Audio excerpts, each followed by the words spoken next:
የከበረው ሰላምታችን በያላችሁበት ይድረስ። እንደምን አላችሁ ተመልካቾቻችን? ዘውትር ሰኞ ምሽት እንዲሁም በድጋሚ ማክሰኞ ወደ እናንተ የሚደርሰው ሳምንታዊ የሀዲያ ስፖርት መሰናዶ አሁን ጀምሯል። እንደምን አለ ታሪኩ? ሰላም ነው። ሰላም ተመልካቾቻችን እንዴት ነው? አለን እግዚአብሔር ይመስገን። ሳምንቱ እንዴት ነበር? መልካም ነበር። አንተ ጋርስ? እግዚአብሔር ይመስገን መልካም ሳምንት ነበር። ዛሬም በተለያዩ ርዕሰ ጉዳዮች ከተመልካቾቻችን ጋር ቆይታ የምናደርግ ይሆናል። ርዕሰ ጉዳዮቻችንን በቅድሚያ ለማስተዋወቅ ያክል ስድስተኛ ሳምንት የኢትዮጵያ ፕሪሚየር ሊግ በጥቂት የምንዳስሰው ርዕሰ ጉዳይ ይሆናል። ከ17 ዓመት በታች የሴካፋ ዞን የብሔራዊ ቡድኖች ጨዋታንም የምንዳስስ ይሆናል። ከእንግዳ ጋርም ቆይታ የምናደርግ ይሆናል። የቀድሞ የሀዲያ ሆሳዕና ተጫዋች የነበረው ዱላ ሙላቱ ከኛ ጋር ቆይታ የሚያደርግ ይሆናል። ወደ መጀመሪያው ርዕሰ ጉዳይ ለመግባት ያክል የሴካፋ ዞን ከ17 ዓመት በታች ብሔራዊ ቡድን ውድድር በአዲስ አበባና በድሬዳዋ በኢትዮጵያ አስተናጋጅነት በ10 ብሔራዊ ቡድኖች መካከል መደረጉን ቅዳሜ ዕለት ጀምሯል። ቅዳሜ ዕለት 4 ጨዋታዎች ተደርገዋል። 2 ጨዋታዎች በአበበ ቢቂላ እንዲሁም 2 ጨዋታዎች ደግሞ በድሬዳዋ ኢንተርናሽናል ስቴዲየም ተደርገዋል። መክፈቻ ጨዋታ የተደረገው በሶማሊያና በደቡብ ሱዳን መካከል ነበር። 2-2 በሆነ አቻ ውጤት ፈጽመው ነበር። ቀጥሎ ኢትዮጵያ ብሔራዊ ቡድንን ከሩዋንዳ ብሔራዊ ቡድን ጋር ያገናኘው ጨዋታ በኢትዮጵያ ብሔራዊ ቡድን 2-0 አሸናፊነት ተጠናቋል። በድሬዳዋ ኢንተርናሽናል ስቴዲየምም 2 ጨዋታዎች ተደርገዋል። ኡጋንዳ ከቡሩንዲ ጋር ያደረጉት ጨዋታ በኡጋንዳ 4-0 አሸናፊነት እንዲሁም ደግሞ ታንዛኒያ ከሱዳን ጋር ያደረገችውን ጨዋታ ታንዛኒያ 6-0 አሸንፋለች። ነገ ሁለተኛ ዙር ጨዋታዎች የሚቀጥሉ ይሆናል። ስለ ኢትዮጵያ ብሔራዊ ቡድን ጥቂት እናንሳ። በቤንጃሚን ዚመር የሚመሩት የኢትዮጵያ ብሔራዊ ቡድን በዚህ በአሜሪካ አሰልጣኝ እየተመሩ የመጀመሪያ ጨዋታቸውን ማድረግ ችለዋል። ከጥሩ እንቅስቃሴ ጋር በጥሩ ብልጫ ሩዋንዳን 2-0 አሸንፈዋል። ጨዋታውን ጥቂት እንመልከተው። ኢትዮጵያ ነው አስተናጋጅ እንደሆነችው ቅድም እንደጠቀስከው 2-0 ነው ጨዋታው የተጠናቀቀው። በመጀመሪያ አጋማሽ በተቆጠሩ 2 ጎሎች ነው ኢትዮጵያ ብሔራዊ ቡድን 2-0 ማሸነፍ የቻለው።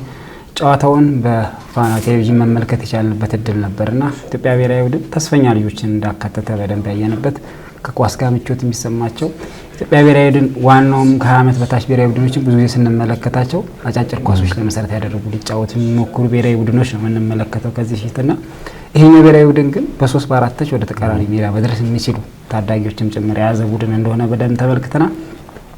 ከተሰራበት ጥሩ ተስፋ ያላቸው ልጆች አሁን ካሉበት ቴምፖ ሮድ ቱ 29ን መነሻ ተደርጎ ነው የብሔራዊ ቡድን ለዚህ እየተዘጋጀ የሚገኘው። ከ4 ዓመት በኋላ ኢትዮጵያ አስተናግዳለሁ ብላ ጥያቄ ላቀረበችው አፍሪካ ዋንጫ ይሆናል ተብሎ ለዛ ይሆናል አይሆንም ሌላ ክርክሮች ሊኖሩትም፣ ግን ለዛ ዓላማ ታስቦ ልጆቹ እየተዘጋጁ እንደሆነ በደንብ እየተመለከተ እንገኛለን። ልጆቹ ጋር ግን ብዙ ተስፋ ያየንባቸው፣ በርካታ የኢትዮጵያ እግር ኳስ ተመልካች ደግሞ ደስተኛ የሆነባቸው እንቅስቃሴ ያደረጉበት ከማሸነፍ በዘለለ እነዚህ ልጆች በደንብ ከተሰራባቸው እነዚህ ላይ ትኩረት ከተሰራ በጣም የተሻለ ነገር ነገ ሀገርን መረከብ የሚችሉ ልጆች እንዳየንባቸው ተስፋ አድርጋለሁ። የኢትዮጵያ እግር ኳስ ፌዴሬሽን ሮድ ቱ 29ን ታርጌት በማድረግ ነው ከየካቲት ወር ጀምሮ ምልመላ በማድረግ 85 ተጫዋቾችን ነበር በቅድሚያ ምልመላ ውስጥ ማካተት የቻለው። ከዛም 25 ተጫዋቾችን በማስቀረት ለዚህ ውድድር ተጫዋቾችን ሲያዘጋጅ ቆይቷል። አሜሪካዊ አሰልጣኝ ቤንጃሚን ዚመር ከዚህ ቀደም በአሜሪካ ላይ በወጣቶች ላይ የሚሰራ አሰልጣኝ ነው። ይህንን አሰልጣኝ ወደ ብሔራዊ ቡድኑ ቀላቅለው ከታዳጊ ቡድኑን አንደኛ ለአፍሪካ ዋንጫ ማሳለፍ፣ ሞሮኮ 2026 ለምታዘናገደው ለ17 ዓመት በታች ውድድር ማሳለፍ፣ በሁለተኛ ደረጃ ላይ ደግሞ በዋነኝነት እንደ ፌዴሬሽን የታቀደው ደግሞ ሮድ ቱ 29 ኢትዮጵያ በምታስተናግደው የአፍሪካ ዋንጫ ወይም አስተናግዳለሁ ላለችው አፍሪካ ዋንጫ ልጆችን ማብቃት የሚለው ነው። 4 ዓመት ነው የሚቀረው። በ4 ዓመት ውስጥ እነዚህ 17 ዓመት ልጆች ይደርሳሉ። አንድ ጥያቄ ቢሆንም ነገር ግን የኢትዮጵያ እግር ኳስ ማንሰራራት እንደሚችል ጥቂት ጅምሮች ታይተውበታል ብዬ አስባለሁ። ከዚህ ቀደም ኢትዮጵያ ይህንን ውድድር 2022 ላይ ማስተናገድ ችላ ነበረ የሴካፋ ዞንን። በዛ ውድድር ላይ ሁለቱንም ጨዋታ በምድቧ ላይ በነበረው ጨዋታ ተሸንፋ ነበር ከምድብ ውድድር ውስጥ የወጣችው።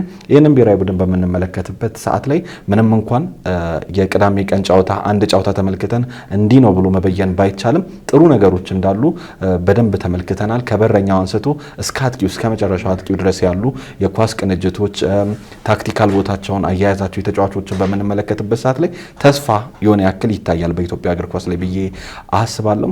ከዛም ባለፈ ደግሞ ብሔራዊ ቡድኑ ላይ ከ17 ዓመት በታች ሲባል ከዚህ በፊት ከሚመጡ ተጫዋቾች ወጣ ያሉ ተጫዋቾች ናቸው የመጡት። ምንም እንኳን እድሜ አሁንም ቢሆን አጨቃጫቂነቱ ይቀጥላል። ኢትዮጵያ እግር ኳስ ላይ አፍሪካ እግር ኳስ ላይ የእድሜ ጉዳይ አጨቃጫቂ ነው። ነገር ግን በተወሰነ መጠን የማይታወቁ ተጫዋቾች ከ17 ዓመት በታች ነን ብለው የሚሰሩ ተጫዋቾች በስብስብ ውስጥ ተካቷል ማለት ይቻላል። እኔ ከተነሳ አይቀር እንዲነሳ የምፈልገው ሀሳብ የተለየ ነገር አይደለም የተገኘው ልጆቹ ጋር። እኔ በተለያዩ አካባቢዎች ትንሽ ሜዳዎች ላይ እንደዚህ አይነት ታለንቶች እንዳሉ ብዙዎቻችን እናውቃለን። ለእግር ኳሱ ወይም ከእግር ኳሱ ጋር ቅርብ የሆኑ ሰዎች እንደዚህ አይነት ታለንቶች በየአካባቢው በየከተማው አሉ ኢትዮጵያ ውስጥ። እነዚህን ግን በተሻለ ስልጠና ማብቃት ከዚህ ፊት ነበር ወይ ካልከኝ ጥያቄ ነው። በጣም 17 18 19 ወይ 20 ዓመትም ኢትዮጵያ ውስጥ ገና ኳስ የመጀመሪያ እድሜ ስለሆነ እንደዚህ አይነት ልጆች የተሻለ ስልጠና የማግኘት እድላቸው ጠባብ ነው። አሁን እንደዚህና መነሳት ካለበት በተሻለ የስልጠና ያሰለጣጠን መንገድ ለብሔራዊ ቡድን መሆን የሚችሉ ልጆች እየመጡ ነው በሚለው ከሆነ በጣም ልንነጋገር እንችላለን። በጣም ጥሩ ከኳስ ጋር ምቾት የተሰማቸው ልጆች ኳስ ፓስ ሲያደርጉ ኮንትሮል ሲያደርጉ ምናልባት አውሮፓ ላይ የምንመለከታቸው አይነት ልጆች እያየን ነው። ይሄ ግን በመጀመሪያም ነበረ በደንብ መታሰብ ያለበት ልጆች እነዚህ ውስጥ እስከ 17 ዓመት አሁን ከካቲት ወር ቅድም አንተ ገልጸሃል። ከካቲት ላለፉት 5-6 ወራት በመጣ ስልጠና አይደለም ይሄን ታለንት ያመጡት። በመጀመሪያም ነበራቸው ይዘውት የመጡት ነገር ነው። ወደዛ ብሔራዊ ቡድንም ሲመጡ በዛ አቅም ልክ ነበሩ። አሁን እየሆነ ያለው ያንን አቅም እንዴት መጠቀም ይችላሉ በሚለው አሁን አሜሪካዊ አሰልጣኝ በጣም ጥሩ እንደሆነ ከወጣቶች ከረጅም ዓመት እንደቆየ አሜሪካ ወጣት ብሔራዊ ቡድን ብዙ ጊዜ እንዳገለገለ አሜሪካ እግር ኳስም እነ ፑሊሲችን እናስታውሳለን። በቼልሲ ቤት በጣም ድንቅ እንቅስቃሴ ሲያደርግ የነበረ በእነሱ ስር እነሱን ሲያሰራ የነበረ አሰልጣኝ እንደነበረ ይታወቃልና ይሄ ብሔራዊ ቡድን አሁንም ተስፋ መደረግ ያለበት በአሰልጣኞቻችንና በስልጠናው መንገድ ላይ ከሆነ እኔ እስማማለሁ። ይሄ ብሔራዊ ቡድን ምናልባት ለ29 ባይደርስም እነዚህ ልጆች ግን ለቀጣይ ኢትዮጵያ እግር ኳስ ላይ የራሳቸውን መልክ ማሳየት ይችላሉ ብዬ አስባለሁ። ግን አንድ አሰልጣኝ ብቻውን ብዙ ነገር መቀየር ይችላል የሚለውም ደግሞ ጥያቄ ነው። አዎ ከውጭ የሚመጡ አሰልጣኞች የኢትዮጵያን እግር ኳስ ሲለውጡ ከአንድም ሁለት ጊዜ ከዚህ በፊት መመልከት እንችላለን። በ1994 ላይ የጋርዚያቱ 93 የጋርዚያቱን ማስታወስ እንችላለን። የሰውነት ቢሻው ቡድን ወደ አፍሪካ ዋንጫ የተሻገረው ያንን ቡድን ቅድሚያ ማን የሰራው ብለን በምንጠይቅበት ሰዓት ላይ ቶም ሴንቲፊት ይነሳል። ከዚህም ጋር በተያያዘ የውጭ አሰልጣኞች በተወሰነ መጠን የሀገራችንን ተጫዋቾች ብቁ ከማድረግ ጋር በተያያዘ እንደ ጥሩ ጎን የምታያቸው አሰልጣኞች አሉ። ልክ እንደዛም ደግሞ የማይሆኑ አሰልጣኞች ብሔራዊ ቡድናችን ላይ ያውቃሉ። ቤንጃሚን ዚመር ላይም ጥቂት ጥሩ ነገሮች የተመለከት ነው። አንደኛ ልጆቹን ከኳስ ጋር የሚሰጣቸውን ነፃነት በዛ ጨዋታ ላይ መመልከት ችለናል። ከዛ ባለፈ ረጃጅም ኳሶች መጠቀም የሚለው ሁለቱም የተቆጠሩ ኳሶች በ3 ፓስ ነው የተቆጠሩት። ከራሳቸው ሜዳ ክልል ረጅም ኳስ ነው በመጀመሪያ የተሻገረው። ስትም በምንመለከትበት ሰዓት ላይ አሰልጣኞች ለተጫዋቾች የሚሰጡት ቅመም ቀላል እንዳልሆነ ማሳያ ነው። ብቻውን አንድ አሰልጣኝ ይለውጣሉ የሚለው በደንብ መጠየቅ አለበት። ከዛ ባለፈ የእድሜ ጉዳይ በደንብ መነሳት አለበት ብዬ አስባለሁ። አንደር 17 ብሎ የኢትዮጵያ ብሔራዊ ቡድን ሲያወዳድር ዋንጫ ታርጌት መደረግ አለበት ብዬ አላስብም። የትኛውም ብሔራዊ ቡድን 17 ዓመት በታች ቡድን አለኝ ሲል እንደ ዓለም ዋንጫ አይቆጠርልም፣ እንደ አፍሪካ ዋንጫ አይቆጠርልም። ተጫዋቾችን ማብቃት ነው ታርጌታቸው የነዛ ውድድሮች። ከዚህ ጋር በተያያዘ ብሔራዊ ቡድኑ በዚህ ዙር ላይ ጥሩ እርምጃ ወስዷል። ክለቦችም እንደዚህ አይነት ተሞክሮችን መውሰድ አለባቸው ብዬ አስባለሁ። ኳስ ማሳደግ ተብሎ እስከተያዘ ድረስ አንደር 17 ለክለቡ ነው የሚያገለግለው፣ ነገ አድጎ አንደር 20 ለክለቡ ነው የሚያገለግለው እና አሰልጣኞች ጋርም ያለው የፉክክርን ስሜት በምትመለከትበት ሰዓት ላይ አንደር 17 ላይ አንደር 20 ሲጫወት ትመለከታለህ። አንደር 20 ላይ ደግሞ ከ23 ዓመት በታች ሲጫወት የሆነ የመዘበራረቆችን ትመለከታለህ እና በዚህ ብሔራዊ ቡድን ላይ በተወሰነ መጠን ኤምአርአይ የሚሰጠው እድል አለ። 17 የሚለው ያው ኤምአርአይ ሙሉ ለሙሉ ፍጹም ነው ማለት ባይቻልም ነገር ግን ከዛ ባለፈ የልጆቹን ቁመና በምንመለከትበት ሰዓት ላይ በተወሰነ መጠን ብሔራዊ ቡድኑ ነገ የሚያድግ መሆኑን በጥቂቱ ተመልክተናል ማለት እንችላለን። የወጣት ብሔራዊ ቡድኖች ወይም የወጣት ቡድኖች ዋነኛው ዓላማ መሆን ያለበት ወይም ውጤት መሆን ያለበት ለቀጣዩ እርከን ወይም ለቀጣዩ ቡድን ውጤታማ ልጆች ማብቃት እንችላለን ወይ? አሁን የኢትዮጵያ ብሔራዊ ቡድን ከ2 ከ3 ከ4 ከ5 ዓመት በኋላ ዋናው ብሔራዊ ቡድን መወከል የሚችሉ ልጆች እናገኝበታለን ወይ የሚለው እንጂ አሁን ሴካፋ ዋንጫ ብታነሳ ለነዚህ ልጆች ከደስታ ያለፈ ወይ ከመነሳሳት ያለፈ ለብሔራዊ ቡድን ለዋናው ብሔራዊ ቡድን የሚጠቅሙበት መንገድ በጣም ዝቅተኛ ነውና አሰልጣኙ ከእድሜ እርከን አንጽቶ በጣም ጥራት ያላቸው ትክክል የምናያቸው ልጆች 20 18 17 ሳይሆኑ ከ17 በታች እንደሆኑ ፊታቸው ላይ በደንብ የምናይበት አለ። ከዚህ ፊት ዋናው ክለብ ላይ የሚጫወቱ በቋሚነት 3-4 ዓመት ያገለገሉ ልጆችን ከቢጫ አልፈው አረንጓዴ ሊገቡ ልጆች ከ20 ዓመት በታች ውስጥ ከ17 ዓመት በታች ውስጥ እየተጠሩ ይጫወታሉና እኛ በቅርበት የምናውቀው ድንቅነህ ወልደ ዮሐንስ ከ17 ዓመት በታች እድሜ እንዳለ በደንብ የምናውቀው ነው። ከሀዲያ ሆሳዕና ወጣት ከ17 ዓመት ቡድን የተመረጠው ከአሰልጣኝ አላምረው ካሳ ከሚያሰለጥነው ቡድን የተመረጠው ይሄ ልጅ ሚሊዮን ገዛኝ ወይም ፒምፖ ሲያሰለጥነው በደንብ እናውቃለን። በጣም ኪድ ነው፣ ወጣት ነው። በደንብ ኳሶችን ሲያንሸራሽር ጎፈር ሜዳ ላይ ተመልክተናል። ይሄ ልጅ ቀጥታ በ17 ዓመት በታች ብሔራዊ ቡድን ሲሄድ ኦኬ ይሄ የእድሜ እርከን ልክ ነው የሚል እሳቤ ውስጥ ገባለና ልጁ በእንቅስቃሴ ጥሩ ነበረ። ቤስትም ሆኖ ተጫውቷል። ቀኝ መስመር ላይ በጣም ተስፋ ሰጪ እንቅስቃሴ አድርጓል። ብዙ ጊዜ ኢትዮጵያ ላይ ቀኝ ፉልባኮች ሲባሉ ኳስን የሚያርቁ ወይም ደግሞ ተቃራኒ ቡድን ይዞ የሚመጣውን ኳስ ለማቋረጥ የመከላከል ስራ ላይ ብቻ ታርጌት የሚያደርጉ ነውና ይሄ ድንቅነህ የሚባለው ታዳጊ ወይም ደግሞ ከሀዲያ ሆሳዕና ከ17 ዓመት በታች ቡድን ወደ ኢትዮጵያ ብሔራዊ ቡድን ሄደው ልጅ ኳስ ጋር በጣም ምቾት የሚሰማው ልጅ ኳስን ይዞ የሚጫወት እኔ ሲነር ነው መሰለኝ። ምንም ሲደነግጥ አላየውም። በእርግጥ ከዚህ ፊት አውቀዋለሁ ሲጫወት ምናምን፣ ግን ይሄ አሁን ከፍ ብሎ ነው ያገኘሁትና እንደዚህ አይነት ልጆች አሉ። አሁንም ከዚህ የተሻሉ ልጆችን የሚኖሩበት እድል አለ። መድረኩን ያላገኙት ብዬ ማስበው። አዎ የኢትዮጵያ ብሔራዊ ቡድን ላይ ከተካተቱ ከ17 ዓመታት ቡድኑ ላይ ከተካተቱ ተጫዋቾች ውስጥ ድንቅነህ ወልደ ዮሐንስ አንዱ ነው። ቅድም ለመግለጽ ሞክረሃል። የኳስ ህይወቱ ላይ ጀማሪው ላይ ከፒምፖ ጋር ወይም ደግሞ ከሚሊዮን ጋር ነበር የጀመረው። ከዛ በኋላ አምና ከአላምረው ካሳ ጋር በሀዲያ ሆሳዕና ቤት ጥቂት ቆይታዎችን ማድረግ ችሏል። ብሔራዊ ቡድኑን አሁን በቀኝ መስመር ነው እያገለገለ የሚገኘው። ይሄ ልጅ ቀደም ሲል የሚጫወት የነበረው ሴንተር ባክ ወይም ደግሞ የመሀል ተከላካይ ሆኖ ነበር። አሰልጣኙ ግን በተለያዩ ሚናዎች እንደሚያጫውተው ነው ያገኘነው መረጃ የሚያመላክተው። አራቱም ቦታዎች ላይ ተከላካይ መስመር ላይ በግራ መሀል ተከላካይነት፣ በግራ መስመር ተከላካይነት፣ በቀኝ መስመር ተከላካይነት፣ በቀኝ መስመር የመሀል ተከላካይነት በአራቱም ሚና እያፈራረቀው እንደሚያጫውተውና ይሄ ነው የኔ ቦታ ብለህ አትወሰን የሚል መልእክት እንዳስተላለፈው ያገኘነው መረጃ ያመላክታል። ጥሩ እንቅስቃሴ አድርጓል። ከዛ ባለፈ ግን እዚህ አካባቢ ላይ የሆነ ታለንት አለ የሚለውንም በጥቂት አሳይቶናል ብዬ አስባለሁ። ተሰርቶበት አይደለም ድንቅነህ ወልደ ዮሐንስ ዛሬ ብሔራዊ ቡድን ውስጥ እያየ ነው የምንገኘው። ጥቂት አሰልጣኞች የራሳቸውን አስተዋጽኦ ግለሰቦች በፕሮጀክት ታግዘው አይደለም ወይም ደግሞ በየሆኑ ስፖርት ፈንድ ከሚመሩ ሰዎች ታግዘው አይደለም፣ በራሳቸው ተነሳሽነት ከሚመሩ ሰዎች ውስጥ እንደዚህ አይነት ልጆች መውጣት ችለዋል። የሆነ ያክል ደግሞ የመንግስት አካል ሊሆን ይችላል፣ ባለሀብት ሊሆን ይችላል፣ የሆኑ ክለባቶች የሆኑ ፕሮጀክቶች ቢደገፉ ደግሞ እዚህ አካባቢ ላይ አሁንም አቅም ያላቸው ተጫዋቾች እንዳሉ ድንቅነህ ወልደ ዮሐንስ አንድ ማሳያ ሆኖ አንደር 17 ቡድን ላይ ተገኝቷል። ቅድም ያነሳው ፖይንት ላይ ትንሽ ልጨምርልህ። ተጫዋቾች በመጀመሪያ ቀኝ ተከላካይ፣ መሀል ተከላካይ ወይም ደግሞ ግራ የሚል ውሳኔ ውስጥ እንዳይገቡ አሰልጣኙ በደንብ ደጋግሞ ሲነግረውና ድንቅነህንም እኛ ባወራንበት ወቅት ላይ አራቱም ቦታ ላይ እያዘጋጀው እንደሆነ ጭምር አንስቷልና ክሪቲካል ነገር ይመስለኛል። ለእግር ኳስ ተጫዋች በመጀመሪያ ተጫዋች ሆኖ ነው መምጣት ያለበት። ከዛ በኋላ በሚሄድበት ክለብ ውስጥ አሰልጣኙ በሚፈልገው ቦታ ላይ ለመጫወት ቀድሞ ተጫዋች ሆኖ መገኘት እንዳለበት ምን ያክል ልክ እንደሆነ አሁን የአሜሪካዊ አሰልጣኝ ይሄንን ውሳኔ የወሰኑ በደንብ ማየት እንችላለን። ይሄ ልጅ ቡድኑ ቢቸገር ከቀኝ ተከላካይነት ወደ መሀል ተከላካይነት ገብቶ ሊጫወታል፣ ከቀኝ ወደ ግራ ወጥቶ ሊጫወት ይችላል፣ እስኪመራ ሊጫወት ይችላል። ምን ስለሆነ ተጫዋች ስለሆነ ተጫዋች እንዲሆኑ ቀድሞ እየሰራ ያለውና አንድ ቦታ ላይ መወሰን ለተጫዋቹም ለሚጫወትበት ክለብ ብሔራዊ ቡድን ጉዳት እንዳለው ጭምር በደንብ መልእክት የሚያስተላልፍ ዘመናዊ እግር ኳስም ከዚህ ጋር በተያያዘ ነው። አሰልጣኞች የራሳቸውን ታክቲክ የሚጠቀሙት ተጫዋቾችን አይገመቴ በማድረግ ቨርሳታይል የሚለውን ሀሳብ በመውሰድ ነውና በተለይ ፔፕ ጋርዲዮላ በዚህ ይታወቃል። አርቴታም አንዳንድ ተጫዋቾችን የመስመር ተከላካዮችን አስገብቶ ወደ መሀል አማካዩን እንዲያግዙ እያደረገ ወይም ኢንቨርትድ ፉልባክ የሚባለውን ፎርሜሽን እናስታውሳለን። ከዚህ ጋር በተያያዘ ተጫዋቾች ራሳቸውን እየለዋወጡ መጫወት ለቡድኑ የሚሰጠው አስተዋጽኦ ቀላል ነው ማለት አይቻልም። ካለን ሰዓት አንጻር ይህንን ርዕሰ ጉዳይ ገታ እናድርግ። ከ17 ዓመት በታች የሴካፋ ዞን ጨዋታዎች በነገው ዕለትም የሚቀጥሉ ይሆናል። ሁለተኛ ጨዋታዎች ማለት ነው። ደቡብ ሱዳን ከኢትዮጵያ ብሔራዊ ቡድን ጋር በአበበ ቢቂላ ስቴዲየም ከቀኑ 7 ሰዓት ላይ ጨዋታቸውን ያደርጋሉ። ሶማሊያ ከኬንያ 10 ሰዓት ላይ በተመሳሳይ በአበበ ቢቂላ ስቴዲየም የሚጫወቱ ይሆናል። ሱዳን ከዩጋንዳ በድሬዳዋ ኢንተርናሽናል ስቴዲየም ከቀኑ 11 ሰዓት ላይ የሚገናኙ ይሆናሉ።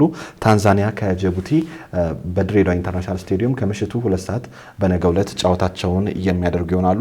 10 ብሔራዊ ቡድኖች ናቸው በዚህ ውድድር ላይ እየተካፈሉ የሚገኙት 3 ብሔራዊ ቡድኖች ቀጥታ ለ2026ቱ ለአፍሪካ ከ17 ዓመት በታች ቡድን ውድድር የሚያልፉ ይሆናሉ። ከዛ በሻገር ደግሞ 4 ቡድኖች የዓለም ዋንጫው ላይ በአፍሪካ ዋንጫ ላይ በሚያመጡት ውጤት ወደ ዓለም ዋንጫ የሚያመሩ ይሆናል ማለት ነው። ለኢትዮጵያ ብሔራዊ ቡድን ለታዳጊዎቹ ዋሊያዎቹ መልካም እድል እንመኛለን። ወደ እንግዳ ሰዓታችን እንሻገራለን። ሀዲያ ሆሳዕና ቤት ላይ ተወዳጅ የነበረ ተጫዋች ከኛ ጋር ቆይታ አድርጓል። በ5 ዓመታትን በሀዲያ ሆሳዕና ቆይታ ነበረው። 2013 ላይ በድጋሚ መጥቶ እስከተጫወተበት ጊዜ ማለት ነው። ለመጀመሪያ ጊዜ ወደ ሀዲያ ሆሳዕና የመጣው 2006 በአሰልጣኝ ተረፈ ታደሰ ወይም ላጠው በጣም በዛ ድንቅ ቡድን ውስጥ በጣም ጥሩ እንቅስቃሴ ካደረጉ የመስመር አጥቂዎች ውስጥ አንዱ ነው ዱላ ሙላቱ። ዱላ ወደ ቡድኑ ሲመጣ አስገራሚ ነበረ። በወቅቱ የነበሩ የዝውውር ኮሚቴ ላይ የነበሩ ሰዎች ለዓለም አስፈረም ብዙ ጭቅጭቆች እንደነበሩ በደንብ የምናስታውሰው ይመስለኛል። ከዚህ ፊት አሰልጣኝ ተረፈ ታደሰው ላጠው እዚህ ስቱዲዮ ድረስ መጥቶ ስለሱ ባወራበት ጊዜ አስቂኝም አስገራሚም ነበረ። ዱላ ከእግር ኳስ መነሻው ጀምሮ እስከ መጨረሻው አሁን እስካለበት ድረስ ሀዲያ ስፖርት የእግር ኳስ ህይወቱን አጠቃላይ የህይወት ገጹ ምን ይመስላል በሚለው ዙሪያ ላይ ያሰናደው ፕሮግራም አለ። ፕሮግራማችንን ተከታትለን እንመለስ። You know, the shorter players have got good speed here. Good ball down to our man, who's been cut down for a penalty, but he'll celebrate the goal instead. The goal will be awarded. He has been cut down by the defenders on that side. He's got the speed, which he finally uses from a very long ball. Waylays the big goalkeeper and gets the ball past him on one touch.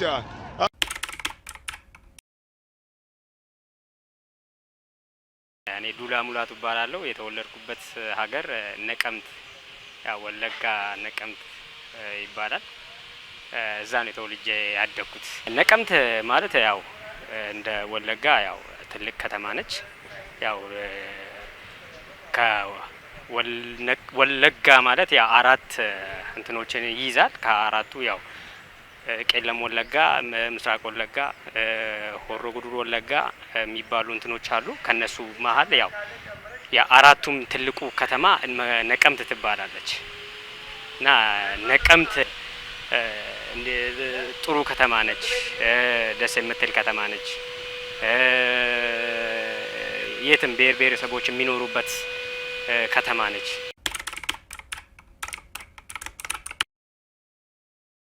ጅማሬ ከፕሮጀክት ነው። ድሮ በነቀምት በእኛ ጊዜ በእኛ ባች በነበሩት በጣም ብዙ ፕሮጀክቶች ነበሩ። ከአንደር 13 ጀምሮ 15 17 20 ጀምሮ በጣም ብዙ ፕሮጀክት ነበር። እዛም ተማሪ ሆነን በጣም እንሰራ ነበረ። እስከ ምናርግ በቃ እስከ ክለቡን እስከምናይ ድረስ እውነት ለመናገር ትልቅ ዋጋ ከፍለናል። ያው ተማሪም ሆነ ያው እንደ ፕሮጀክት በጣም ነቀምት በጣም የተስፋፋ እንትን ነበረና በዛ መሀል እኔ ከፕሮጀክት ነው ያደኩት። ከፕሮጀክት ከዛ የግል አንድ ባለሀብት ክለብ አዋቀረና በዛ ውስጥ እኛ በኦሮሚያ ሊግ ተያዘን 1 አመት ተጫወተን። ከዛ በኋላ ነው ወደ ነቀምት የገባ ነው። ጅማሬው እንደዛ ነበረ፣ በፕሮጀክት ነው።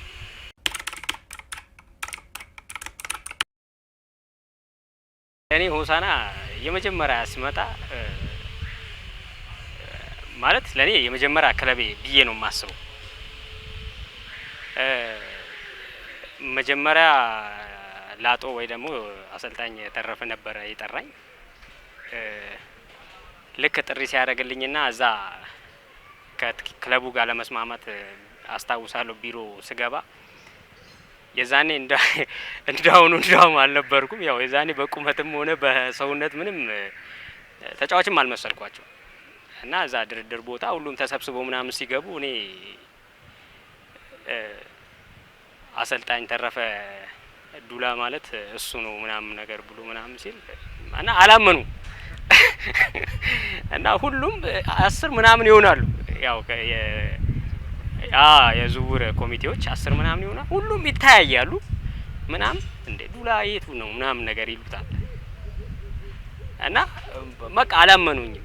ከዛ በኋላ አይ ዱላ ማለት እሱ ነው እና እንደዚህ እኔ ብቻ ነኝ ያው እኔ ያየሁት ምናምን ብሎ አሳመናቸውና የተወሰነ ምናምን። እነሱ ግን ፍቃደኛ አልነበሩ ጭራሽ ማለት እኛ እኮ ለክለብ እንጂ ያመጣ ነው ለፕሮጀክት አይደለም፣ ለማሳደግ አይደለም። ለማሳደግ እዚህም ስንት ታዳጊ ያለ ምናምን ነገር ብሎ ያው ትንሽ ዲፌንድ ማድረግ ፈለጉ። ግን ያው እነሱ ያው መጀመሪያም አላወቁም ነገሮቹም ያ በማየት እንትኖችን አልተረዱ እንዳውም መጨረሻ ላይ እነሱ አልፈለጉም በቃ በአጠቃላይ በስንት መከራ አሰልጣኙ ትንሽ ተነጋግረን ምን ብለን ምናምን ነገሮችን አስተካክሎ ከእንደገና እንድመጣ ነው ያደረገኝ። መጀመሪያ የተነጋገርነው ገንዘብ ሌላ ነበር መጀመሪያ ማለት ነው። ከዛ በኋላ ልክ ስገባ ምናምን እነሱ አልፈለጉም ጭራሽ በቃ ማለት አልፈለጉም ሳይሆን የሆነ በቃ ያው ሰውነቴ አለ አይደል እነሱ ትልቅ ግብዳ ምናምን ሰው በቃ የሆነ የተጫዋች አቋም ያለው ምናምን ነገር ነበረ አእምሯቸው ውስጥ የነበረውና እኔ ስገባ ሌላ ሰው እንትና አይ እኛ እንዳውም በቃ እንደ እንትን ሳይሆን በቃ እንደ እሱ ስላለ እንድታድግ እዚህ ቤት ውስጥ ነገ የተሻለ እንዲሆን ምናምን በማሰብ ለ2 አመት ፈርም ተባልኩ። ለ2 አመት 8000 እንስጣሉ እና ከዛ ነገሮቹ እንትን አለና ትንሽ ክርክር ነበረ ግን በዛ መሀል ተስማማሁኝ። እኔም የመጀመሪያ ነው እውነት ለመናገር ለማደግ ትልቅ ፍላጎት ስላለኝ እኔ ገንዘቡንም ምኑንም አላየውኝም። በዛ ሰዓት ይሄንን ነገር ተደረገና በዛው ተስማማን በ8000 ብር ማለት ነው። ከዛ በኋላ የሆነ ብሩ ምናምን ሲሰጥ ምናምን ነገር እንደዚህ ቼክ ነበር የሚሰጠው እና ለልጆች ቼክ ምናምን ሰጡና የመጨረሻ እኔ ጋር ደረሱ። እኔ ጋር ቼክ ለመስጠት ብሩን ሳይው 8000 ነው። ከዛ እንዴ አለዚህማ ቼክ አንሰጥም ምናምን ብሎ በባንኮኒስት ብሩ አውጥቶ 8000 ቆጥሮ በእጅ ነው የሰጠኝ እና እሱን ቀን አስታውሳለሁ። እና እንደዛ ነበር ይዛ ማረሳው።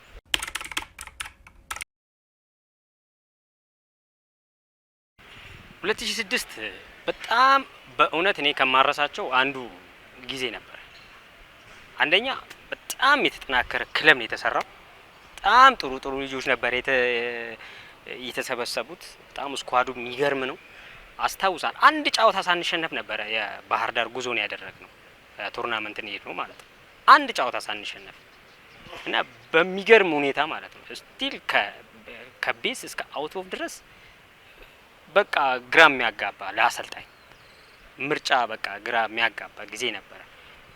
እንደዛም ደግሞ እኔንም አላስቸገረኝም። ጥሩ ፐርፎርም ነበር ያደረኩት። አብረን ባህር ዳር ሄደን 8 ውስጥ ገባን። 8 ውስጥ ከገባን በኋላ በድሬዳዋ ተሸንፈን ነው የወደቅነው።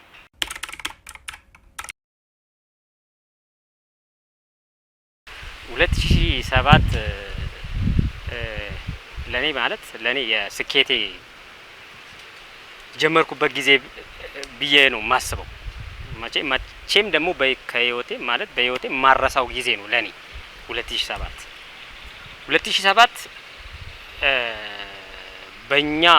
ከኛ ምድብ 3ኛ ሆነን ነበር ያለፍነው አስታውሳለሁ። 31 ነጥብ ይዘን ነው ወደ ድሬዳዋ ጉዞ ያደረግነው እና ከቶርናመንቱ ካለፉት ውስጥ በጣም ትንሽ ነጥብ ያመጣው ሀዲያ ሆሳዕናና አላባ ነበር። 31 ይዘን ነበር እና በጎል ተበላልጠን ወደ ድሬዳዋ ሄድን እና ከድሬዳዋ ከሄደን ቲሞች በጣም በቃ የሞተ ምድብ የገባንም ደግሞ እኛ ነን።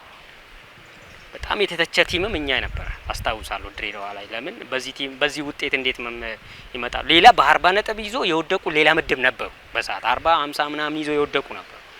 ግን እኛ ከኛ ምድብ አንደኛ ባቶ ሆኖ ሁለተኛ እኛና አላባ ሆነን አለፈንና ድሬዳዋ ስንሄድ ግን ሌላ ታሪክ ነበር። በጣም አስታውሳለሁ ደቡብ ፖሊስ ዋስራዎች 2 ዋስራዎች አዲስ አበባ በጣም በሚገራርሙ ምድብ ነበር እነ ፖሊስ ነበሩ። ግን ከኛ ምድብ በምንም ጨዋታ ሳንሸነፍ የመጨረሻ አንድ ጨዋታ አረጋግጠን እሱንም አረጋግጠን ካለም በኋላ በወሎ ኮምቦልቻ እንደዚህ ተሸነፈ።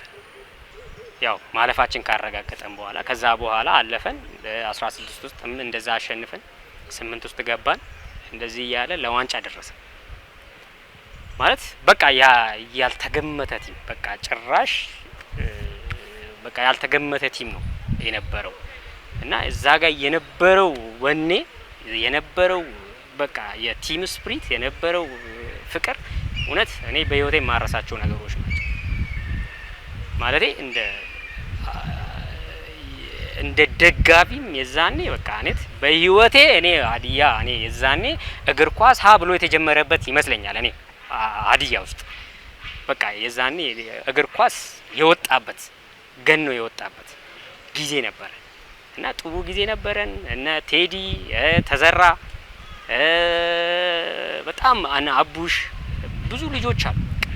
ቤስት 11 በጣም የሚገርም ልጆች ነበሩ እና ጥሩ ጊዜ አሳልፈን ፕሪሚየር ሊግ ገባን እና ፕሪሚየር ሊግ ከገባን በኋላ ስቲል የድሬዳዋ የሀዲያ ተወላጅ የሆኑ የድሬዳዋ ደጋፊዎች በጣም ከመጀመሪያ እስከ መጨረሻ ከኛ ጎን ተለይቶ አያውቁም። ደጋፊ አንድ ቀን በእኛ ጫዋታ ውስጥ ሜዳ በቃ ጠጠር መጥያ የለም። ያው የሀዲያ ደጋፊ የታወቀ ነው። በደጋፊነት ምንም የሚታማ ደጋፊ አይደለም እና የዛኔ ፕሪሚየር እግዚአብሔር ረዳንና ፕሪሚየር ሊግ ገባን። ጥሩ ጊዜ ነበረን። በቃ ለኔ በቃ የስኬቴ ሀ ብሎ የተጀመረበት ጊዜ ነበር።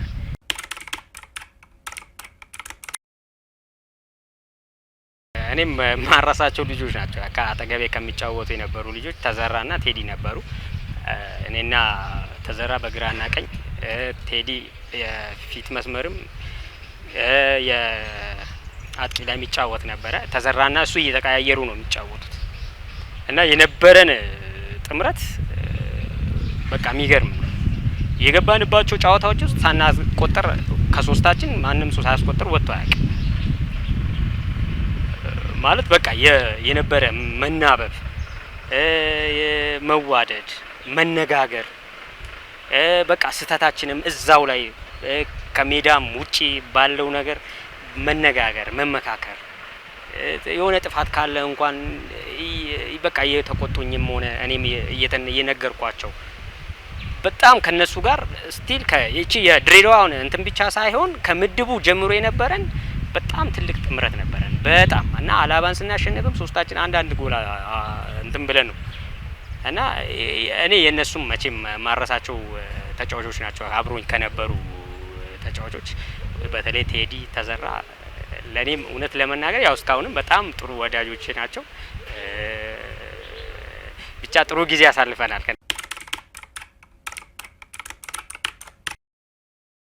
አቀባበል የተጀመረው ከአዲስ አበባ ነበር። መጀመሪያው አካዳማ ነበር አቀባበል በቃ በስነ ስርዓት እንደውም መንገዱ ሩቅ ስለሆነ እንጂ አቀባበሉ ራሱ የጀመረው ከዛው ከድሬዳዋ ከተነሳንበት እዛው ከነበሩት ከድሬዳዋ ነዋሪ የሀዲያ ተወላጅ የሆኑ ከዛ ነበር የተጀመረው። በቃ እኔ ማለት በህይወቴ በሚገርም ጊዜ በቃ የሚገርም ለኔ እውነት እና ደስ የሚል ጊዜ በቃ ለኔ እና በጣም በቃ የሀዲያ ህዝብ በቃ ኳስ ወዳድ መሆኑን ያው የታወቀበት የሀዲያ ህዝብ ኳስን ለኳስ ምን ያህል ፍቅር እንደነበረ ያወቅንበት። ሁለተኛ ነገር ደግሞ ለሀዲያ ህዝብ በቃ ኳስ ማለት ምን እንደሆነ የታየበት ኳስ ራሱ በቃ ሌላ እንትን እንደሆነ ነው እና አቀባበል ከዚህ ከአዳማ ነው የተጀመረው። ከአዳማ አዲስ አበባ ይሄን ባለሀብቱም የሆሳዕና ደጋፊ መጣ። እዛ አቀባበል አደረገልን። ኢትዮጵያ ሆቴል ነበረ ያረፍነው አስታውሳለሁኝ። የዛኔ ሱፍ ለሁሉም አምባሳደር ተዘጋጅቶ ነበር የተቀመጠው በቁጥራችን። ለሁሉም ተገዝቶ ነው ቁጭ ያለው ከጫማ እስከ ሱፍ ሁሉም ተዘጋጅቶ ነው ባለሀብቱ የሀዲያ ደጋፊ አስቀምጦ የጠበቀንና የዛኔ አስታውሳለሁ ማታ 1 ሰዓት አካባቢ ነበረ ፕሮግራም። እኛ 12 ሰዓት አካባቢ ደረሰንና በቃ ችኮላ ነበረ ያው ወዲያው ለመግባት ነገሮቹን ለማስተካከል ምናምን እና በቁጥር ነበረ ሱፉም የመጣው። እኛ የዛኔ ያው ሰውነት እንደሚታወቀው ነው ምንም እንትን የለምና በቁጥር ሁሉም ወሰደና እኔ ጋር ደረሰ። የኔ ሲመጣ ሱፉ ጭራሽ አሉናል ማለት በጣም ተለቀ። በቃ እነ ጃኬቱ ሱሪው ምናምን በጣም ሰፋ እና ሁሉም ወጥቷል። ሁሉም እኔ እዛ እየጠበቁኝ ነው እዛ ፕሮግራም ላይ በጣም ሽልማት ምናምን ጊዜ ነበረ እና ዱላ ሲባል የለውም እና በማይክ ኧረ ዱላ ሙላቱ ምናምን ሲባል እኔ የለውም። ከዛ አጋጣሚ ቴዲ ጓደኛዬ ነበረ እና አንድ ሩም ነበረ ከሱ ጋር እና ሲደውልልኝ ኧረ ቴዲ እዚህ ጉድ ሆኛለሁና ከዛ ምንድነው ምናምን ሲለኝ ስመጣ አጋጣሚ ሆነ ደግሞ ልብሶቼ እንዳለ ወደ ሆሳና ልኬ ነበረ ማለት የሄድኩት በቃ በቁምጣና በቲሸርት ነበረ ማለት ልብስ እዛ ተዘጋጅቷል ስለተባለ በቃ ልብስ አያስፈልግም በሚል እዛ ልኬ ነበረ። አጋጣሚ ገዝቼም ደግሞ እንዳለብስ ብር እጄ ላይ ኪሴ ውስጥ አልነበረም እና ፕሮግራሙ ማታ በቃ ህዝብ በቃ ኃይለኛ ግብዣ ነበረ። ብዙ ሰው ተሰብስቦ እኔን ሲጠብቁኝ እኔ የለውም። ከዛ በቃ ነገሮቹ ሲጠበቅ ምንም ኧረ ቴዲ መጨረሻ ላይ ኧረ በቁምጣም ቢሆን ውጣ ሲለኝ አይ እኔ አልወጣም ማለት ያው ትልቅ ፕሮግራም ነው። ትልቅ ፕሮግራም እስከሆነ ድረስ ደግሞ ያው ሰው የሚጠብቅ ነገር አለ። በዛ ውስጥ ያው እናንተ ሂዱና ሽልማቴን ቢሆን ተቀበለልኝ አልኩት። እሱ በእኔ ቦታው ነው ሽልማቴን ተቀበለልኝ። ግን በጣም ማለት የሚገርም ጊዜም ነው ማለቴ በቃ ለኔ የማይረሳም ጊዜ ሆኖ ግን ደግሞ በጣም የሚያናድድም ጊዜ ነው። ሁለተኛ እንደ ትልቅ ፕሮግራም ላይ በዚህ ጉዳይ ባለመገኘቴ በጣም የሚሰማኝ ስሜት አለ። ሁለተኛ ነገር ደግሞ ነገሮቹ እንደዚህ በመፈጠሩ ደግሞ እሱም ደግሞ ሌላ ታሪክ ሆኖ አለፈ እና ከዛ ጀመረን አለፈ። ከዛ መጣን ወደ ቡታጅራ ደረሰን። ህዝቡ ቡታጅራ ላይ ጠበቀ። የሀዲያ ህዝብ ተገልብጦ ስቲል ሀዲያ ህዝብ ብቻ አይደለም የዛኔም የቡታጅራ ህዝብ እውነት ከዛ ጀምሮ ነው ትልቅ እስከ ወራቤ ምናምን ዳቦ በቃ ትልቅ አቀባበል ነበር የተደረገልን። እውነት የጀግና አቀባበል ትልቅ እኔ ለመጀመሪያ ጊዜም እንደዚህ አይነት እንትኖችን ያየሁትም የዛ ነበረ። ሆሳና ደረሰን። በጣም በቃ የተለየ ጊዜ ነበረ። ህዝቡ ተገልብጦ ነው የወጣው። እናቶች አስታውሳለሁ እውነት ነጠላቸውን መሬት ላይ አርጉ ምናምን ነበረ። የእውነት ማለቴ ደስታ ወደሬ ደስታው የኛ ብቻ አልነበረም የህዝቡም ነበረ። የእናቶች እስቲ ለኳስ ምናምን አያውቁም ብለ ለምታስባቸው እናት አባቶች እንኳን የተሰማቸውን ስሜት የዛኔ እኔ ያየው ነበረ። በጣም ትልቅ እውነት በተለይ እናቶች አባቶች የዛኔ ስታዩ በጣም ልብ የሚነካ ጊዜ ነበረና ብቻ በጣም እኔ እንጃ 2007 ለኔ በጣም የተለየች ጊዜ ነች።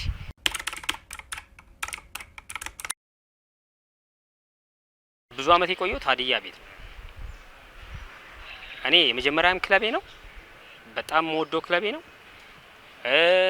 በጣም ብዙ ነገር ያየሁበትም ቤቴ ነው ማለት በቃ ክፉም ደጉም ያሳለፍኩበት የተማርኩበት በጣም ማለት ብዙ አመትም ደግሞ የተጫወትኩበት ተወድጄም እኔም ወድጄ የቆየሁበት ቤት ለኔ በጣም ትልቅ በቃ ከእግር ኳሶች ካሳለፍኩት ውስጥ ለኔ ሀዲያ ቤት ለኔ ቤቴ ነው። ሬዲ በቃ ለኔ እንደ ሁለተኛ ሀገሬ በቃ ነቀምት ተወልጄ አደኩ እንጂ አብዛኛው የኖርኩት ደግሞ እዚህ ሀዲያ ቤት ነው ሆሳና ቤት ነውና ከዛ 2008ም ወደ 2008 ስመጣ ወደ ፕሪሚየር ሊጉ ጥሩ ጊዜ ነበር ያሳለፍኩት። በጣም ጥሩ ጊዜ አስታውሳለሁ። በ8-9 ጎል እንደዛ ነው የጨረስኩት። አጋጣሚም ሌላም ውልም ስለነበረኝ ሌላ ክለብም በማግኘት ነገሮቹም ክለቡ አልፈለገም። ያው በዛ ውስጥ 2009ም በዛ ውስጥ አሳለፍኩኝ። አስታውሳለሁ ከመቀሌ ከነማ የመጨረሻ ተገናኝተን ድሬዳዋ ላይ አሁንም ድጋሚ ያንን ታሪክ ለመድገም ከጫፍ ላይ ደርሰን ነው በመቀሌ 2-1 ተሸንፈን መቀሌ ገባ። በዛ መሀል እኛም እኔም በዛው መቀሌ ገባው 2010። ከዛ በኋላ ከመቀሌ ደግሞ ወደ ደቡብ ፖሊስ ከእንደገና ተመልሼ ከአሰልጣኝ ግርማ ታደሰ ጋር አሁንም ድጋሚ ወደ ፕሪሚየር ሊግ አስገባን። ከዛ ያው መጣን። ከዛ ደግሞ እኔ አዳማ 2011 እና 12 አዳማን ተጫወትኩ። እዛም ወደ ተመለስኩኝና ወደ ሀዲያ ተመለስኩ። እና የዛኔም ያው ትልቅ ታሪክ ነበረ። እውነት ለመናገር ያው ከእኔ ከሀዲያ ጋር በጣም ብዙ ታሪኮች አሉ። የትኛውም ታሪክ በተፈጠረ ነገር ውስጥ አለበት አሳልፌበታለሁ። እውነቴን ነው። በጣም ጭንቅ ጊዜም ነበሩ፣ በጣም ደስ የሚሉ ጊዜ ነበሩ። በዛ ውስጥም አለበት ስቲል እስከ መጨረሻ ስቲል እስከ 2013 በነበረው ጊዜ በጣም ታስታውሳላችሁ የዛኔ የተፈጠረውን ነገር በጣም ብዙ ነገር ነበረ። በዛ ውስጥም ደግሞ 2013 የዋንጫ ቲም ተሰርቶ በጣም ዋንጫ መብላት በሚችልበት ስቲል እስከ ተወሰነ ጊዜ እስከ መጨረሻ አካባቢ እኮ እኛ እንዳውም ኮንፌዴሬሽን ዋንጫ ለመወዳደር የመጨረሻ ጨዋታ ከቡና ስንጫወት ነው ቡና እኛን አሸንፎን የሄደውበት ማለት ነው። እና ትልቅ ማለት ስኳድ ነበረ። በጣም ለዋንጫ የተሰራ ቲም ነበረ። ግን በዛ ማውለች ያ በአንዳንድ ነገሮች ሳይሳኩ ቀርቷል። እና ተመልሼ ደግሞ ወደ ጅማ ሄድኩኝ። ከጅማ በኋላ ደግሞ ወደ ፋሲል እዛም ከቆይታ በኋላ ወልቂጤ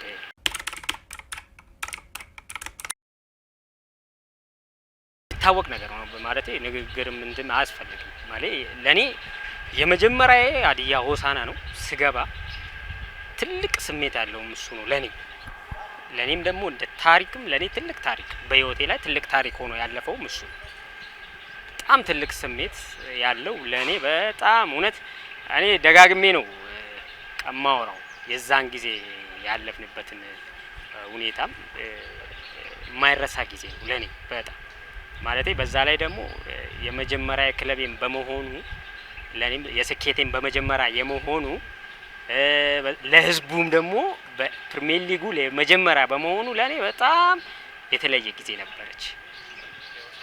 የሆሳናው ማለት ነው።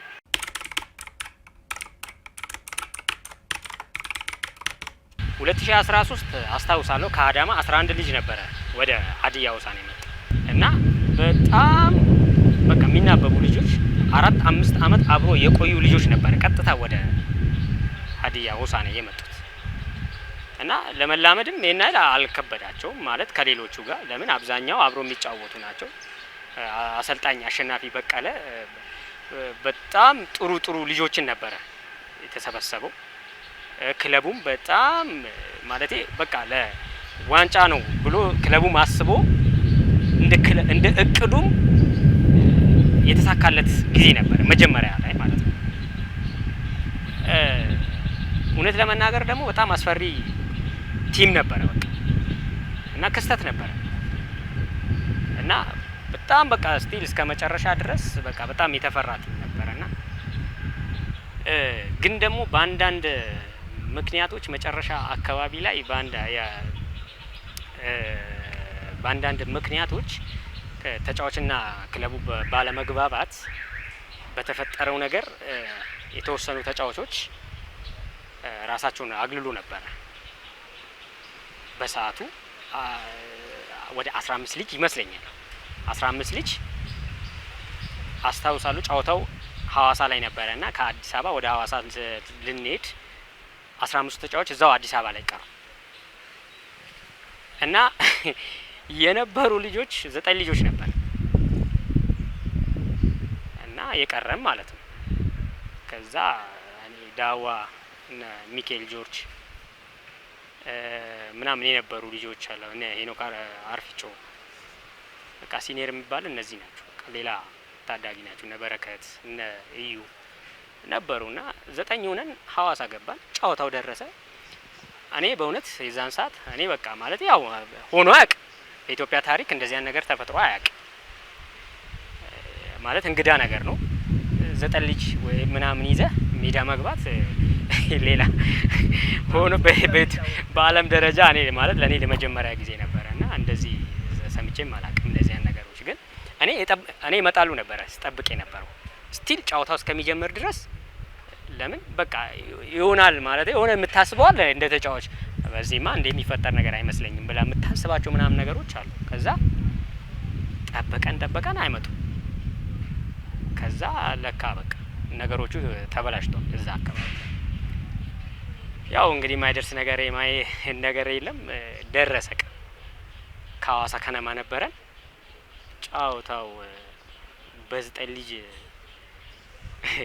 ከሚገርም በቃ ሌላ 11 ነው የምንመስለው ማለት ያው በቃ የነበረው ሞራል ፍላጎት የተለየ ነበር ማለት እንደዚህ እንደ ጎዶሎ ምናምን ነገር አይደለም ማለት የሆነ የነበረው ሞራል እውነት የሚገርም ጊዜ ነበር እና በቃ እዛ መልበሻ ክፍል ውስጥ ሁሉም በቃ ማለት ያለን አማራጭ ይሄ ነው መቼ ደግሞ ለሀዲያ በጣም መጥፎ ታሪክ እንዳይሆንበት ለምን እኛም አንጫወትም ካለን ለክለቡም ሆነ ለሀዲያ ህዝብ በጣም ትልቅ ሽንፈት ነው ደስ የማይልም ነገር ነውና ሁላችንም ተነጋገረን በቃ በዚሁ እንገባለን ተባለ በ9 ልጅ ሜዳ ገባ እና ስቲል በቃ ሰው አልገመተም ልጅ በ9 ልጅ ገባ ተዘራቡት የተወርቶ ወጣ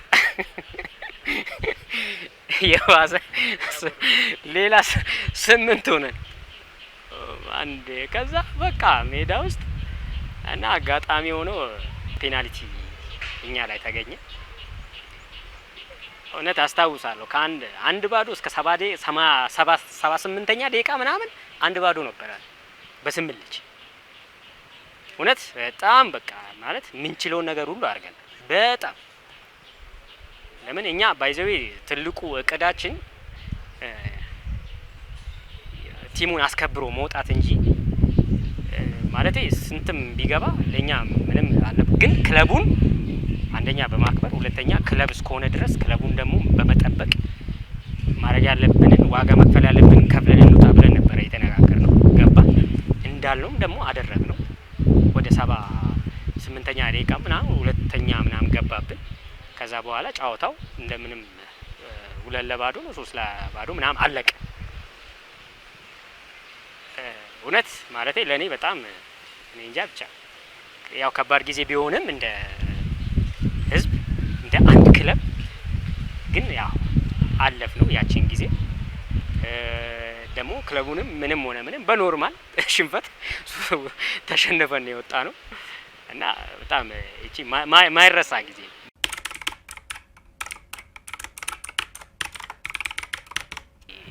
በንጋታው 10 ልጆች ከታዳጊ ወዲያው መጡ እና የዛኔ አስታውሳለሁ 10 ልጆች ሲመጡ ተቀበልናቸው በጣም ታዛዦች ናቸው የሚባሉትን ነገር የሚሰሙ ማድረግ የሚችሉ በጣም ጥሩ ሆነ ታዳጊ ማለት እውነቴን ነው ብዙ ታዳጊ ጋር ተጫውቻለሁ አይቻለሁ ጥሩ ታዳጊ መሆናቸውን ደግሞ ስቲል እስካሁን እያስመሰከሩ በቃ አሳይቷል ምን እንደሆኑ የዛኔ የነበሩት ማለት ነው እና መጡ 10 ልጆች የዛኔ ከጎርጊስ ጨዋታ ነበረ በቃ ይሰማሉ ሜዳ ውስጥ ምንለውን ነገር ያደርጋሉ የበለጠ ደግሞ በቃ ያላቸውን አውጥቶ ነው የተጫወቱት 1-2 ጎርጊስን አሸንፈን ወጣን ጫወታው በጣም የጎርጊስ በዛኔ ትልቅ ቲም ነበረ አሁንም ትልቅ ቲም ነው ግን በቃ የዛኔ የነበረ እንግዲህ በዚህ ታዳጊ ምንም ተጫውቶ ለማያውቁ ምንም ፕሪሚየር ሊግ የሚባል እንትን አይቶ የማያውቁ ልጆች መጥቶ በአንዴ እንደዚህ በጣም በቃ የሚገርም ነው ተባለ በቃ እውነት ደስ የሚሉ ልጆች ናቸው በጣም ጥምረታችን ከነሱ ጋር የነበረው ነገር አራቱንም ጫወታ ስቲል እስከ መጨረሻ ድረስ ቅድም እንደነገርኩ ኮንፌዴሬሽን ካፕ ለመወዳደር የመጨረሻ ጫወታ ላይ ነው በቃ ነገሮቹ ትንሽ እንትን ያሉብን እና ታዳጊዎቹ እውነት ለመናገር ያው አሁንም የሚጫወቱ ልጆች ናቸው በጣም ኦሬዲ አድጎ ትልቅ ቦታ ያሉ ልጆች ናቸው በቃ ያስመሰከሩ ናቸው ገብቷል አሁንም ነገም እዛ ሆሳና ወይ ሀዲያ ውስጥ ነገም በቃ ታዳጊ ማደግ እንደሚቻል በቃ አስመስክሮ ነው የወጡት ነገም ከነገም ታዳጊ በቃ እንዳለ አስመስክሮ የወጡ ልጆች ናቸው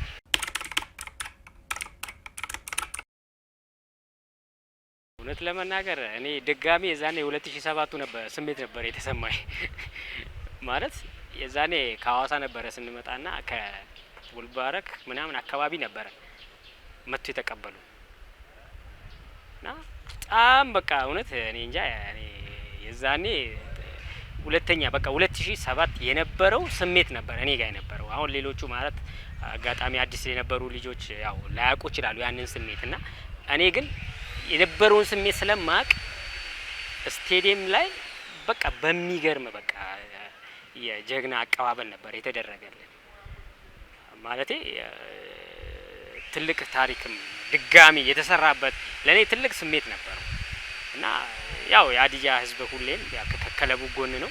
ክለቡ ማድረግ ያለበትን ነገር ሁሉ ያደርጋል አውቃለሁ። እስከ መጨረሻ ድረስ ደግሞ እያደረገ ነው አሁንም እና የዛኔም 2013ም የነበረው አቀባበል ለኔ ያ ስሜት ነው።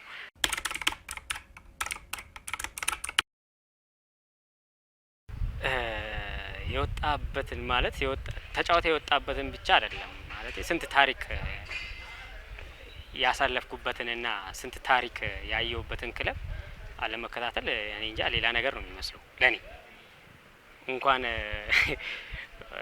ሀዲያ ሆሳዕናን አይደለም ኖርማል ሌላ ክለብንም እኮ እያየን ነውና እያየው ነው ብጫወትም ግን አያለው ሀዲያ ሆሳዕና ማለት ለኔ ክለቤ ነው።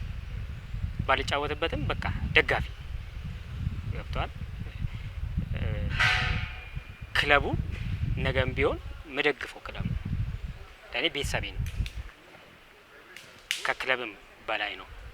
ለምን ያው በቃ ኦሬዲ ቤተሰብ ነው ለኔ። አሁን ቤተሰብ ማለት ደግሞ ሁሌ ትጠይቀዋለህ እንጂ እንደ ሩቅ ዘመድ አትጠይቀው። ከስንት አንዴ አትደውልም።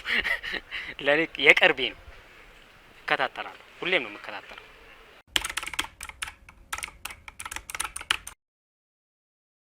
ቤስት 11 ብዬ የማስባቸው ከስቲል እስካሁን ባለው ማለት ነው። ቤስት 11 አውጣ ብትለኝ ለእኔ በጣም ከ2007 ከ2006 ነው የምጀምርልህ።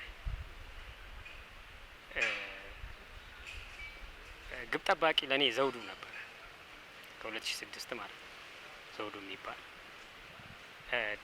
ዲፌንስ ላይ ደግሞ ለእኔ ከምንም በላይ ውብሸት አለማየሁ፣ ንጋቱ ዳሬ ሴንተራል ባኮች ማለት ነው እና መስመር ላይ ሄኖክ አርፊጮ፣ ቀኝ ላይ ሱሌማን አምን፣ ሚድፊልደር ላይ ለኔ አቡሽ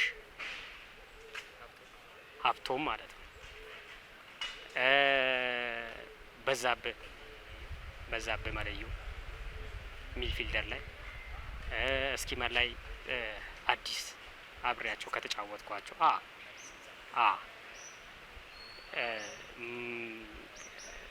የመስመር አጥቂ ደግሞ አብሬያቸው ከተጫወትኳቸው ለኔ ተዘራ፣ ቴድሮስ እና ዳዋ 4-3-3 ማለት ነው። አሰልጣኝ ለኔ በነበረው አብሬያቸው ካሳለፍኳቸው ለኔ አሸናፊ በቃ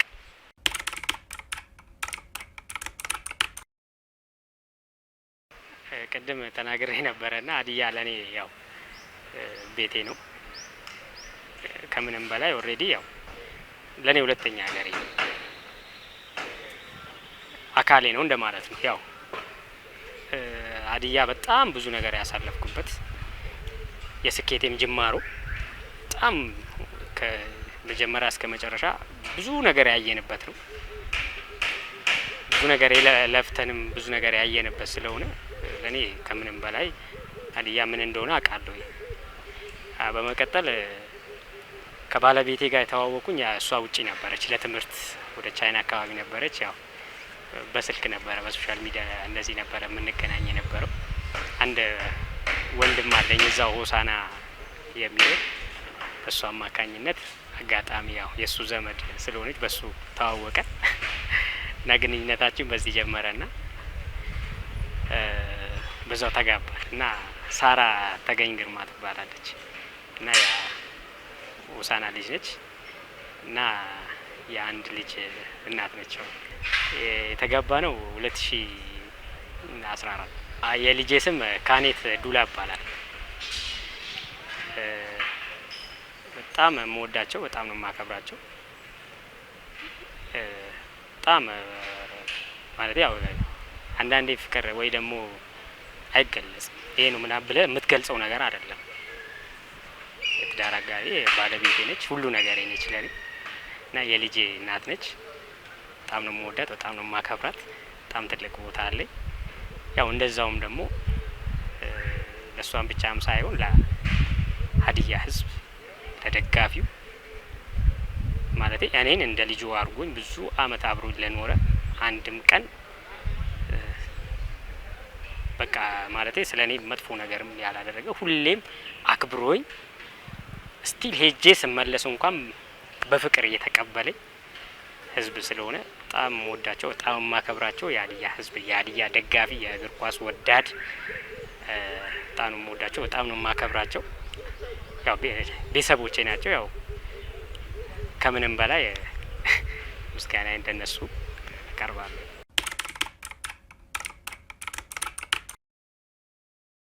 በእኔ ህይወት ውስጥ መጀመሪያ እግዚአብሔርን አመሰግናለሁ። ያው ትልቁ ሚና ህይወታችን ውስጥ እዚህ ዛሬ የመድረሳችን ትልቁ ሚስጥር እሱ ስለሆነ በመጀመሪያ እግዚአብሔርን አመሰግናለሁ።